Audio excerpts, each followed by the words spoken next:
تسلم ايدك قبل ما ادوق. يلا اللحظة اوعى الحاسمة. اوعى المحشي. واو واو الحلاوة دي. ما شاء الله، الصباع بصباع ولا فك ولا أي حاجة. تسلم ايدك يا شيفا. اتفضلوا معانا، تستاهل بقكم اهو. الدخان طلع ايه؟ شتا ايه؟ شتا اتفضلوا يعني. اتفضلوا معانا.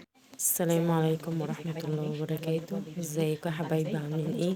جاي لكم في فيديو جديد ان شاء الله يفيدنا ويفيدكم كتير.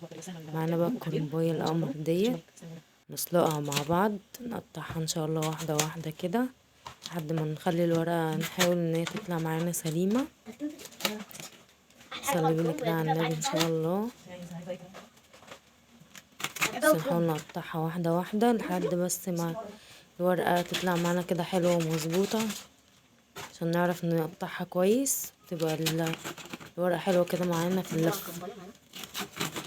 علشان الورق الأخضر اللي هو مش هنستعمله الوحش ده.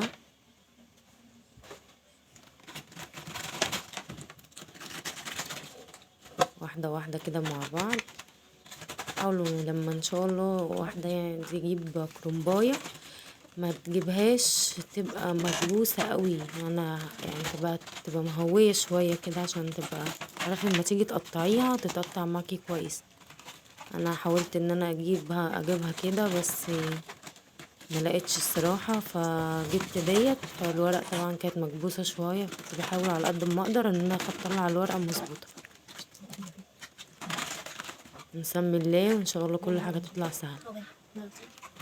كده واحدة واحدة بقطعها اهو، بحاول ان انا اطلعها مظبوطة متتقطعش مني على قد ما اقدر.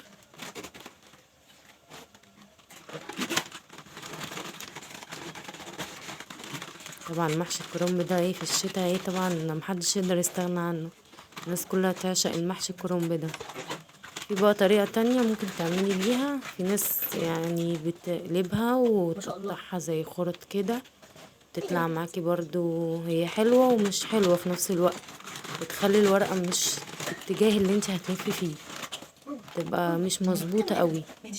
بس هي سهلة عن الطريقة دي، فانا بفضل الطريقة دي احسن طبعا، عشان اقدر اتحكم في الورقة وفي تقطيعها كويس. هوريكم طريقة سهلة طبعا لتقطيع الورق.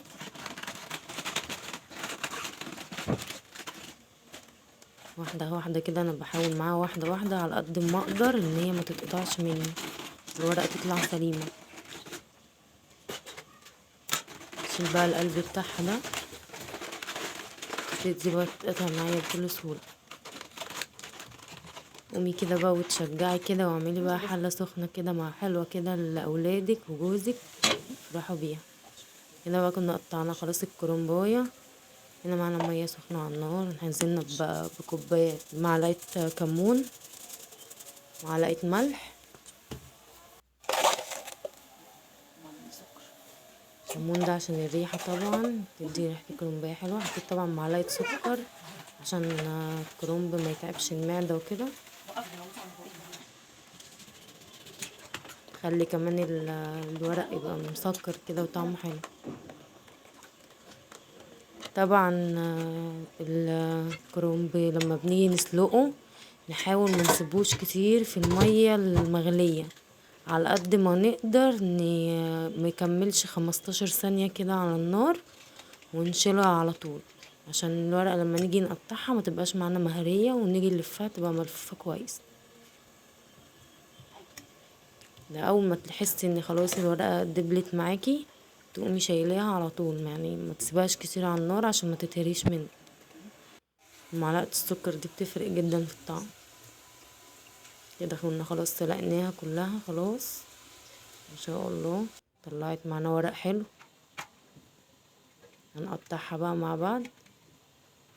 بصي بقى كده الطريقة اللي هي دي سهلة، تنجز معانا في الوقت كتير. ترصي كده الورقة كده فوق بعض، تمسكيه من ناحية العروق كده، نقطعها بقى كده اهو. بصوا بيبقوا كده فوق بعض، بتقومي قطعاهم اهو. دي طريقة دي سهلة جدا وبتنجز معانا في الوقت جامد. بدل ما تعملي واحدة واحدة دي بتنجز معاكي، وممكن تعملي 3 أو 4 مع بعض.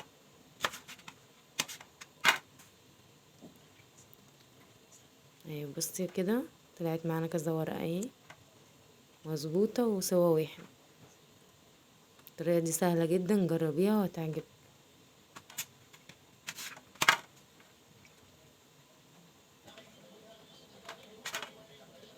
صلوا بينا بقى على النبي كده عشان كل حاجة تطلع حلوة من ايدينا.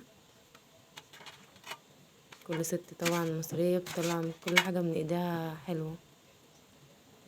بصوا ما شاء الله طريقة سهلة جدا، تنجز معنا في التقطيع، متاخدش وقت.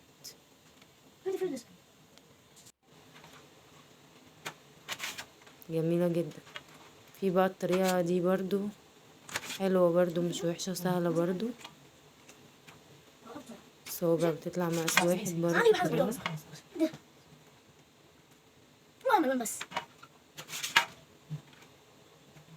ما شاء الله. بصوا بقى لما الورق ما بيتسلقش معانا، ما بيتهريش، بتبقى الورقة مظبوطة وكويسة كده. بقى كنا خلصنا ما شاء الله الكمية كلها، قطعناها اخضر لوحده والابيض لوحده، والعروق طبعا دي مش هنرميها، اوريكم هنعمل بيها ايه. غسلنا بقى الخضرة بتاعتنا الجميلة دي، الخضرة نقينا كل اي حاجة فيها صفرة نطلعها طبعا، ومقطعينها بقى مع بعض حتت صغيرة كده.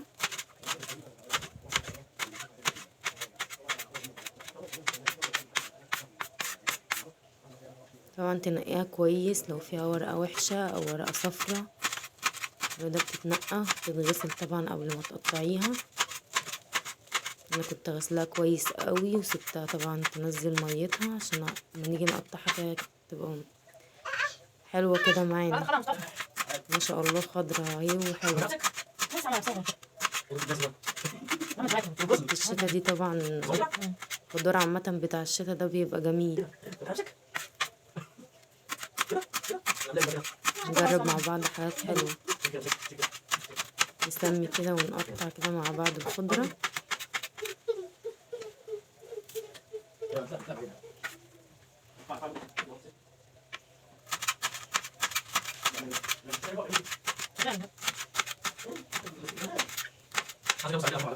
متنسوش بقى اللايك والاشتراك الجميل بتاعكم. طبعا المحشي في الشتا دوت محدش يقدر يستغنى عنه، كل الناس بتحب المحشي وبتحب بالذات يوم الخميس ده تعمل محشي. نجيب بقى الخلطة بتاعتنا الجميلة. معانا هنا كيلو من الرز، معلقة ملح، معلقة سكر، مرقة، فلفل اسود، كمون، 7 بهارات، دي معلقة شطة صغيرة. معانا طبعا معلقتين صلصة وزبدة. وهنا حبيبة بقى كانت بتساعدني في الملوخية وبتقولكوا اعملوا اللايك. ننزل بالزبدة، شوية زيت،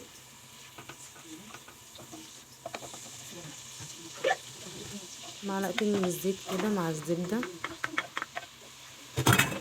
يدينا الزيت بيدينا لمعة حلوة للمحشي طبعا. ننزل بقى بالبصل بتاعنا ده، طبعا المحشي بيعشق البصل الكتير، البصل الابيض ده بيبقى حلو جدا في المحشي عن اللحمة.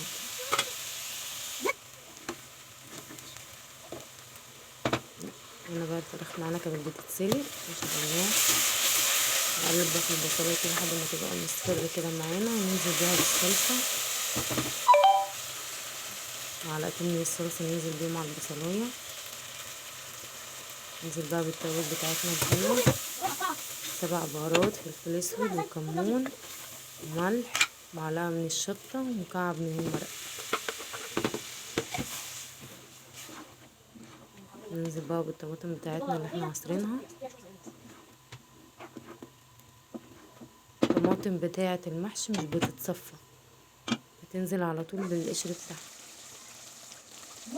تدينا التقل بتاعها الحلو ده بتاع التسبيكة.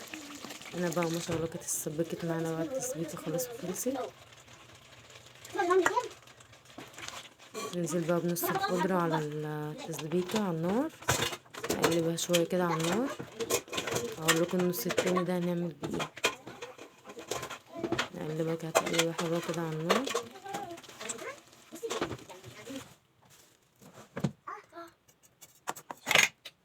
ما شاء الله. بس هنا حطيت نفس التوابل على الرز بس ما عدا الملح. هنا بقى حطيت في الحله الورق الكرنب اللي انا قلت لكم هعمل بيه العروق وجزر وفلفل وجزر وبصل قصدي. هنا نزلت ببقيه الخضره على الرز عشان تبقى الخضره بردك باينه في الرز ان هي ايه خضره كده وطازه. نزلنا بقى بالتسبيكه بتاعتنا الجميله دي.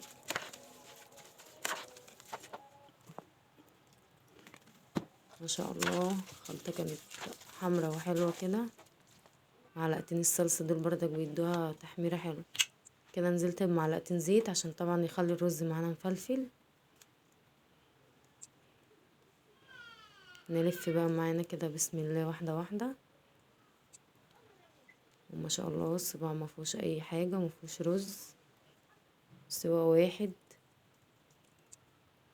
الجزر والبصل دول بيدوا طعم جامد جدا للمحشي وهو بيستوي. ما شاء الله صوابعي الورق مقطعاه على قد ما اقدر سوا واحد. حاولي على قد ما تقدري تقطعيه سوا واحد. هنلف بقى طبعا بقية الكمية كلها وهنرجع لكم تاني طبعا.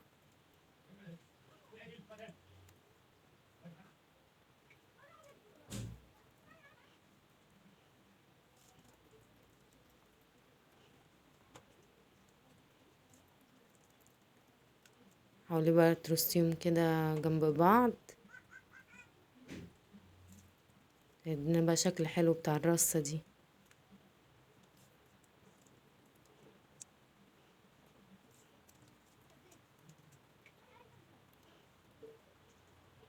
انا بحاول الف معاكم شوية عشان تشوفوا بس الطريقة والشكل.